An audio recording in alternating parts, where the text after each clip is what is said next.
Fighting has gripped South Sudan for more than a week. This after President Salva Kiir accused his former deputy, Riek Machar, who was fired from government in July, of attempting a coup.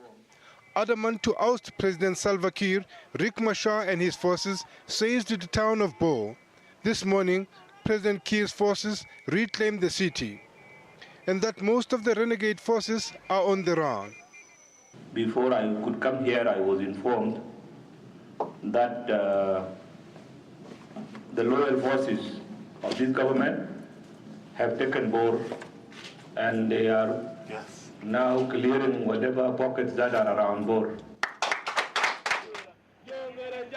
While Bor has been reclaimed by government, rebel forces still control vast areas of Jonglei State. Government forces are preparing to take back the town of Bentui, now in the hands of a powerful army commander. Meanwhile, the UN Secretary General Ban Ki-moon has called for measures to enforce peace and security. His call follows that of the American Secretary of State John Kerry that Salva Kiir and his former deputy Riek Machar should begin peace talks.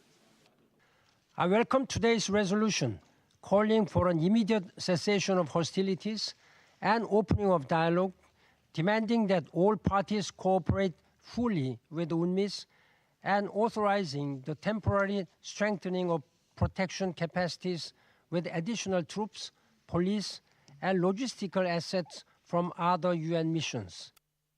South Sudan has welcomed the international intervention. We assure you of the full support and cooperation of our delegation and government. We appreciate very much the high attention that His Excellency Ban Ki-moon, the Secretary General of the United Nations, and the international community at large have given to this crisis. With thousands of civilians displaced, the need for humanitarian aid is increasing. The World Food Programme has started delivering aid.